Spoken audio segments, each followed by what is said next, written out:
Hello, my dear. Welcome to Education Adda 22. तो and today about discussing is soil fertility कि soil fertility होती क्या है। Mainly soil fertility की अगर हम बात करते हैं तो मृदा पोषक तत्वों से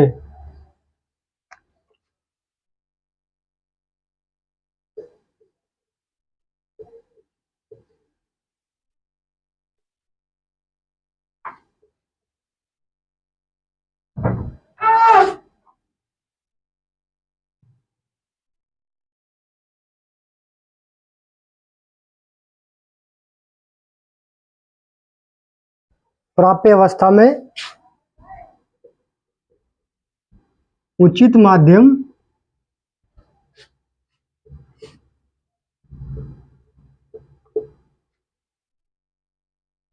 में उचित मात्रा में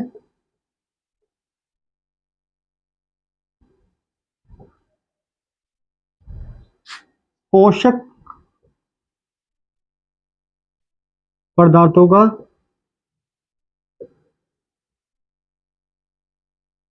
संतुलन निर्दिष्ट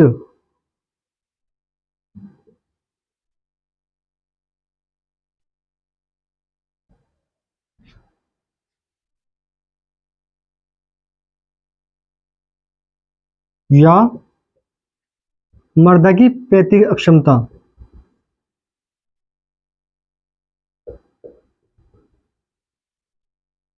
पैतृक अक्षमता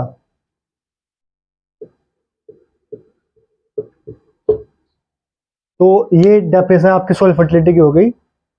मृदा की पोषक तत्वों की प्राप्य अवस्था में उचित माध्यम में उचित मात्रा में पोषक पदार्थों का संतुलन निर्दिष्ट करना या मृदा की पैतृक अक्षमता सोइल फर्टिलिटी कहलाती है। सोइल फर्टिलिटी सोइल फर्टिलिटी कहलाती है।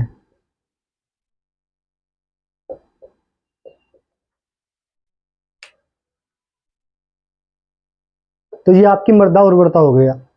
ठीक है, अब हम बात करते हैं कि कौन कौन से इसके फैक्टर होते हैं सोइल फर्टिलिटी के। अब हम इसके फैक्टर की बात करते हैं तो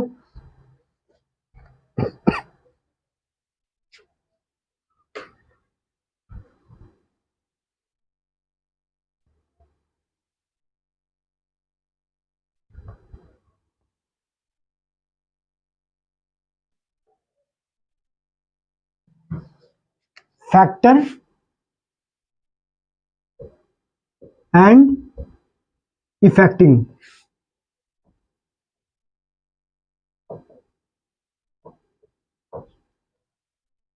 फैक्टर एंड इफेक्टिंग की बात करते हैं, यानी कि मृदा को प्रभावित करने वाले कौन कौन से ऐसे कारक हैं। तो हम इसके कारक की बात करते हैं तो मेनली आपके पास दो ऐसे कारक होते हैं जो सोइल फर्टिलिटी को प्रभावित करने का काम करते हैं। एक तो आपका हो गया नेचुरल नेचुरल फैक्टर और एक आपका हो गया artificial factor. Artificial factor natural factor की अगर हम बात करते हैं तो इसमें आपका जो आपके प्राकृतिक के द्वारा होता है, प्राकृतिक के द्वारा जो भी आपकी मृदा प्रभावित होती है वो सब कारक नेचुरल फैक्टर के अंदर आते हैं। अगर हम बात करते हैं तो कि आर्टिफिशियल फैक्टर होता है कौन सा है। आर्टिफिशियल फैक्टर का आपका जो मनुष्य के द्वारा लगातार किया जाता है या जो मनुष्य के द्वारा ऐसे कार्य किए जाते हैं जो मृदा को प्रभावित करने का काम करते हैं। तो हम बात करते हैं कि नेचुरल फैक्टर की बात करते हैं तो आपका सबसे पहले तो रहेगा आपका पेरेंट मटेरियल।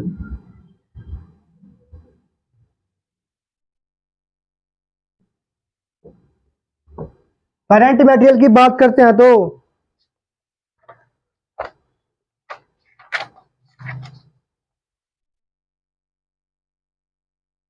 यानी कि मृदा किस प्रकार से है और उसके जो पैतृक क्षमता है वो किस प्रकार से है। अगर हम बात करते हैं तो दूसरी है आपका क्लाइमेट, यानी कि मृदा की जलवायु किस प्रकार से है। और हम बात करते हैं तो तीसरा पॉइंट है आपका टोपोग्राफी,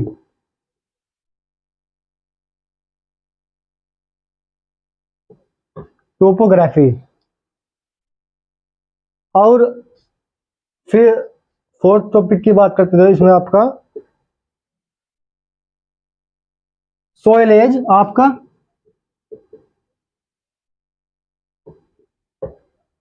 और पांचवी की बात करते तो इसमें आपका फिजिकल कंडीशन,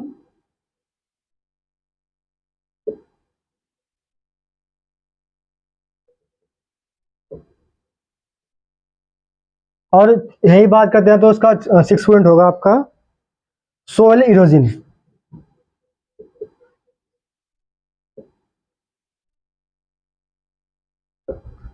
तो मेनली आपके ये नेचुरल फैक्टर के अंदर आ जाता है, यानी कि वहाँ उसके पेरेंट मेटेरियल किस प्रकार से काम कर रहे हैं, या पेरेंट मेटेरियल उसके किस किस कौन सी फॉर्म में पाए जाते हैं, क्लाइमेट वहाँ की जलवायु किस प्रकार की है, टोपोग्राफी है कि वहाँ की जो स्थूल आकृति है वो किस प्रकार से है, यानी कि जो सोल का जो स्ट्रक्चर है वो किस प्रकार से है।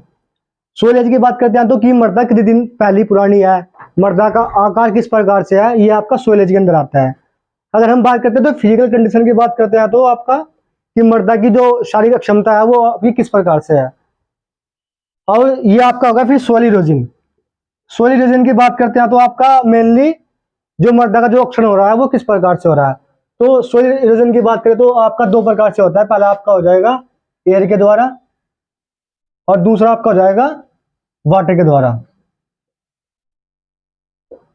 तो मेनली दो प्रकार से आपका सोइल इरोजन होता है। एयर के द्वारा एक स्थान से दूसरे स्थान पर पहुंचना, जैसे आपकी व्हील्स जो चलती है, तो जो मृदा के जो बारीक कण होते हैं वो वायु के प्रेशर के द्वारा एक स्थान से दूसरे स्थान पर पहुंच जाते हैं, जिस प्रकार सोइल फर्टिलिटी आपकी इफेक्ट होती है। हम बात करते हैं कि वाटर के द्वारा किस प्रकार सोइल इरोजन होता है। तो मृदा के अंदर जितने भी न्यूट्रिएंट होते हैं, अगर किसी भी क्षेत्र के अंदर आपका बाढ़कृत क्षेत्र अगर आपका हो गया, तो वहां पर क्या होता है कि जल के द्वारा जो आपके माइक्रोन्यूट्रिएंट होते हैं, अभी आपके जो माइक्रोन्यूट्रिएंट है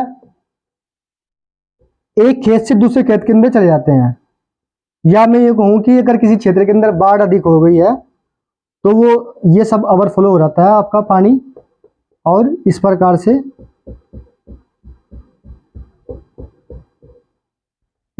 से आपका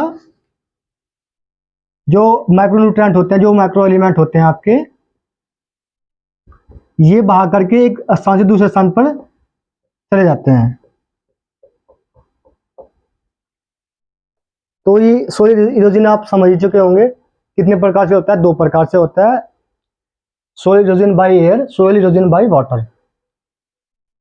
अब हम बात करते हैं कि इसके आर्टिफिशियल फैक्टर कौन कौन से होते हैं।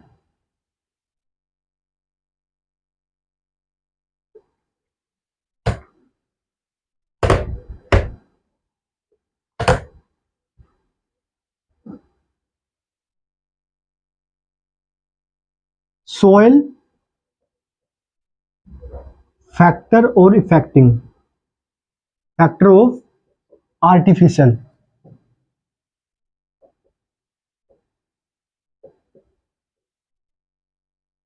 बात करते हैं कि आर्टिफिशियल फैक्टर में आपका क्रॉपिंग सिस्टम,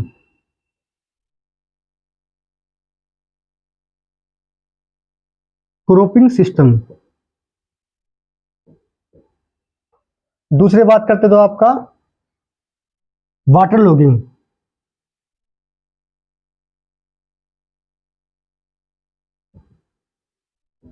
तीसरी बात करते तो आपका सोयल पीएच।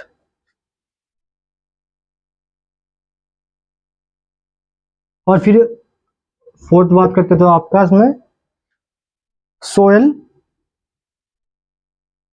ऑर्गेनिज्म।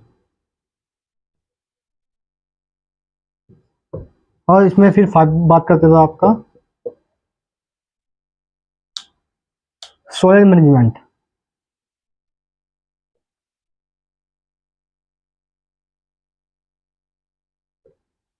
और फिर आपके बात करते तो soil cultivation, crop crop of variety.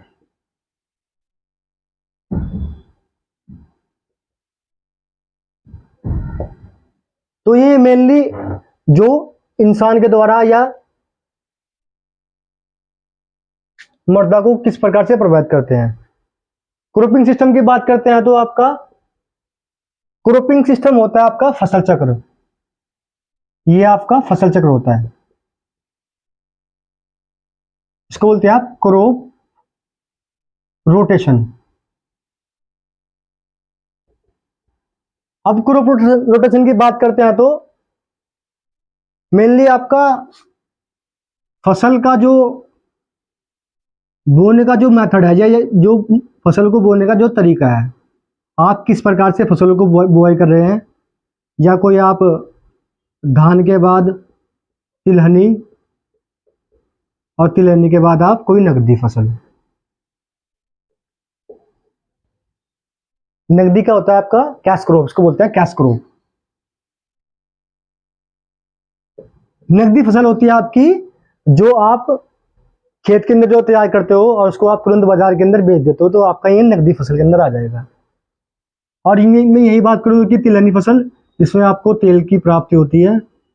और धान्य फसल की बात करता हूँ आपकी, जो आपकी अन्न वाली फसल होती है।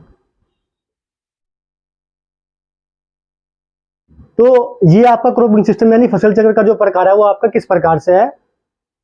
और वाटर लॉगिंग की बात करते हैं तो आपकी जलाक्रांता या जला प्रभावित क्षेत्र, और आपने किसी खेत के अंदर अधिक सिंचाई कर दिया तो वहां पर वाटर लॉगिंग की क्षमता बहुत ज्यादा बढ़ जाएगी। सोयल पीएच यानी कि मृदा का जो पीएच है वो किस प्रकार से है, क्या मृदा अम्लीय है, क्या मृदा क्षारीय है। सोयल पीएच की बात करते हैं तो कभी कभी आपने देखा होगा कि अधिक सिंचाई करने से क्या होता है कि जो, जैसे कि मैंने अभी पिछली बार आपको बताया था कि वाटर लॉगिंग की वजह से जो आपके माइक्रो न्यूट्रिएंट होते हैं, जो माइक्रो एलिमेंट होते हैं, वो एक निष्कासन के द्वारा, लीचिंग के द्वारा मृदा की निचली सतह पर पहुंच जाते हैं, तो वहां का पीएच ऑटोमेटिकली बढ़ जाता है। अब बात करते हैं कि सोइल ऑर्गेनिज्म होता क्या है, कि मृदा के अंदर ऐसे माइक्रो जीव पाए जाते हैं, सूक्ष्म जीव पाए जाते हैं, जो मृदा को बेनिफिशियल तरीके से मृदा की सोइल फर्टिलिटी को बढ़ाते हैं। फिर बात करते हैं सोइल मैनेजमेंट, यानी कि मृदा का आपने किस प्रकार से प्रबंध किया है, कि मृदा की जुताई किस प्रकार से आपने की है, मृदा के अंदर कौन कौन से आपने ऑर्गेनिक मैन्यूर यूज किया है या फर्टिलाइजर यूज किया है, आपने किस प्रकार से उसको प्रबंध किया है, या जुताई के लिए आपने खेत की तैयारी किस प्रकार से की है। फिर बात करते हैं क्रॉप ऑफ प्रायोरिटी। अब क्रॉप ऑफ प्रायोरिटी की अगर बात आती है तो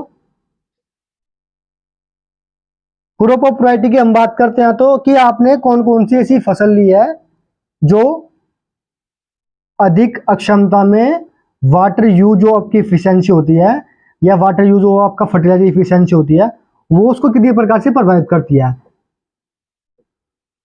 यानी कि कुछ ऐसी फसलें होती है जिसको बहुत कम मात्रा में नाइट्रोजन की आवश्यकता होती है, और कुछ ऐसी फसलें होती है जिसको बहुत ही कम मात्रा में वाटर की आवश्यकता होती है। तो क्रॉपिंग पैटर्न यानी कि cropping system, crop of priority, ये आपका किस प्रकार से आप अपना रहे हो, मृदा को आप कितनी प्रकार से उर्वरता, उसकी जो क्षमता है उसको बढ़ा रहे हो, तो ये सब आपका क्रॉपिंग ऑफ प्रायोरिटी के ऊपर निर्धारित होता है। अब हम बात करते हैं कि ये तो थी आपकी soil fertility.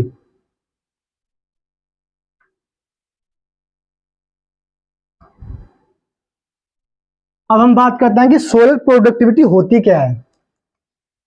Soil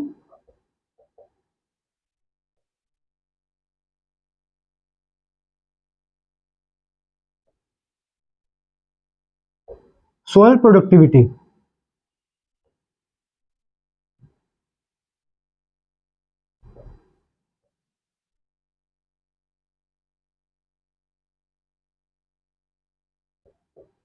soil productivity जैसा कि नाम से ही आपको पता चला कि प्रोडक्टिविटी, प्रोडक्ट यानी कि मृदा के अंदर कौन सा, मृदा के अंदर कौन सी आपकी जो प्रोडक्शन की जो क्षमता है वो आपकी किस प्रकार से बढ़ रही है। अब डेफिनेशन की बात करते हैं तो इसकी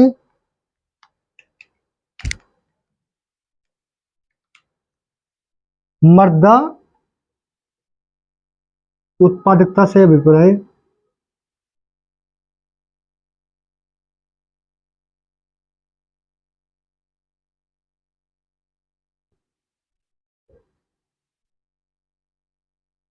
इसकी प्रति हेक्टेयर उपज।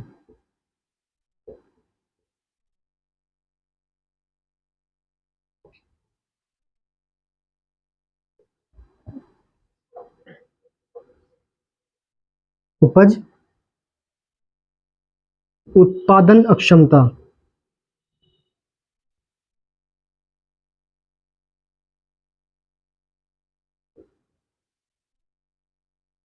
सोयल फर्टिलिटी यानी कि जो मृदा की जो उत्पादन की जो अक्षमता प्रति हेक्टर वो आपकी क्या होती है, सोयल प्रोडक्टिविटी।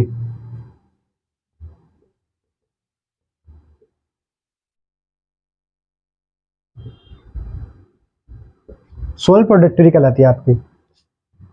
फिर हम बात करते हैं कि क्वेश्चन किस प्रकार से बन सकता है, मृदा उर्वरता क्या होती है या मृदा उत्पादकता क्या होती है, उसको प्रभावित करने वाले कारक को बताइए। अगर क्वेश्चन आता आपका आता है कि सोयल प्रोडक्टिविटी क्या है और सोयल प्रोडक्टिविटी को प्रभावित करने वाले कौन कौन से कारक है, तो चलिए अब इसके कारक को भी समझ लेते हैं साथ के साथ में।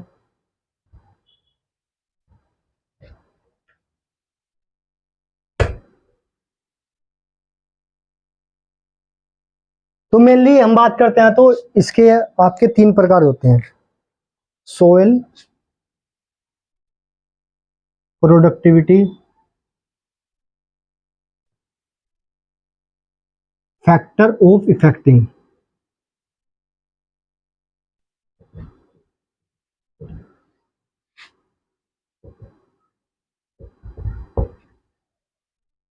फिर आपका इसमें आ जाएगा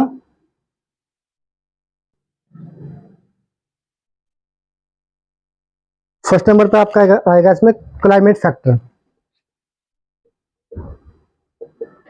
क्लाइमेट फैक्टर यानी कि वहां की जो जलवायु है आपकी वो किस प्रकार से है। फिर आपका आएगा सोयल फैक्टर,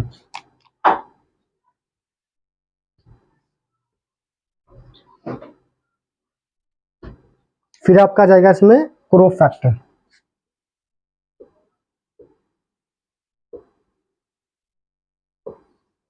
तो मेनली आपका क्लाइमेट फैक्टर, सोयल फैक्टर और आपका क्रॉप फैक्टर। तो सोयल प्रोडक्टिविटी आपकी 3 प्रकार से प्रभावित होती है, क्लाइमेट फैक्टर यानी कि वहां की जलवायु किस प्रकार की है, सोयल फैक्टर यानी कि वहां की जो मृदा है वो आपकी किस प्रकार से है, मृदा का आकार, कलर, साइज, स्ट्रक्चर, ये सब आपका सोयल फैक्टर के अंदर आते हैं कि मृदा कार्बनिक है या अकार्बनिक है। क्रॉपिंग फैक्टर, क्रॉप फैक्टर का मतलब होता है कि फसल का जो प्रकार है वो किस प्रकार से है। अब हम बात करते हैं कि क्लाइमेट फैक्टर होता क्या है।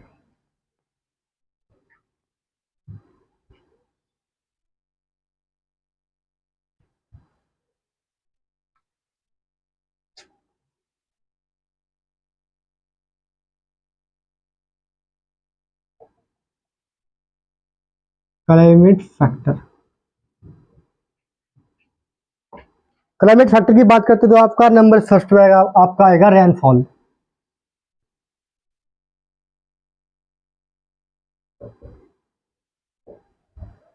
फिर आपका आएगा टेम्परेचर,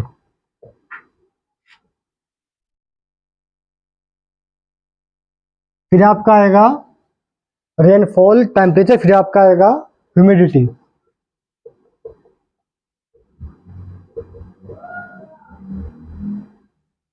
फिर आपका आएगा लाइट,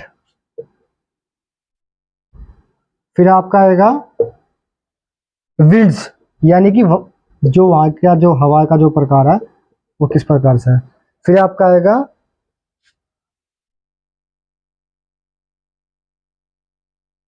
CO2 या O2 या H2O। तो रेनफॉल, टेम्परेचर, ह्यूमिडिटी, लाइट और विंड्स और CO2 ये आपके क्लाइमेट फैक्टर होते हैं सारे।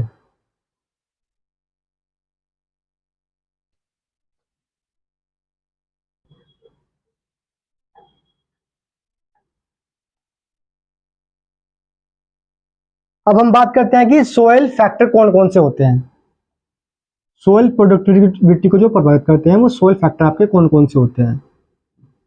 अब सोयल फैक्टर की बात करते हैं तो आपका जैसे कि सोयल फैक्टर से आपको पता चल रहा है कि सोयल स्ट्रक्चर आपका किस प्रकार से है,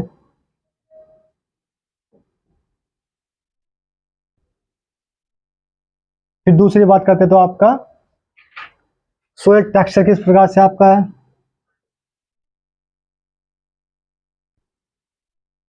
फिर आपका बात करते हैं तो सोयल के प्लांट मेटेरियल किस प्रकार से है।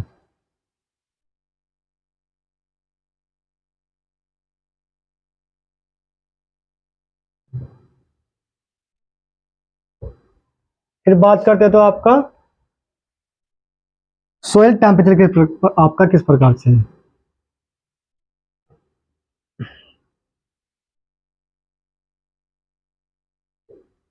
फिर बात करते हैं तो आपका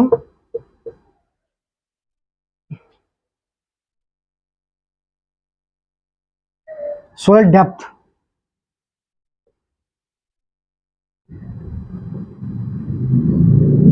यानी मृदा की कितनी गहराई है।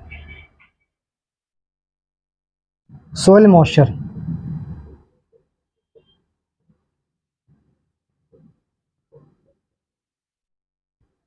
फिर बात करते हैं तो आपका soil moisture, soil management.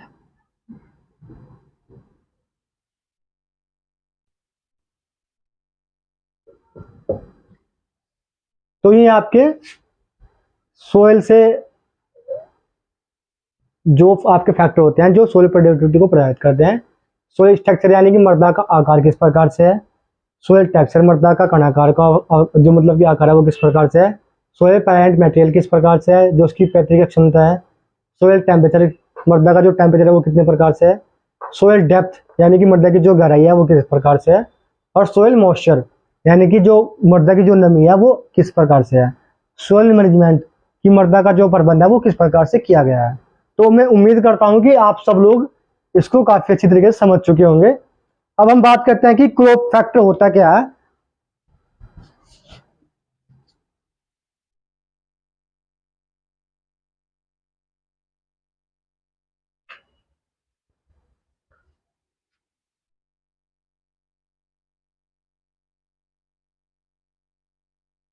Crop factor, अब जब क्रॉप फैक्टर की बात आ जाती है तो सबसे शुरू में आपका आता है type of crop. Type of crop,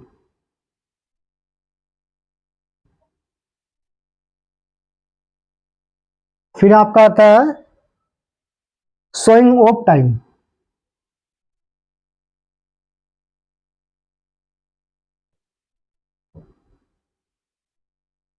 फिर आपका आता है सीड रेट,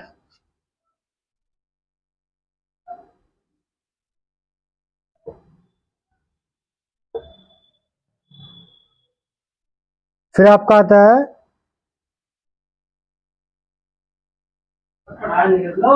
वेरिएशन, वेपरेशन,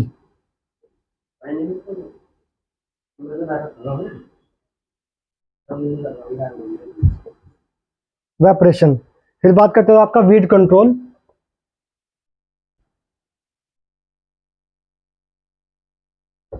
फिर बात करते हो आपका एग्री मैनेजमेंट।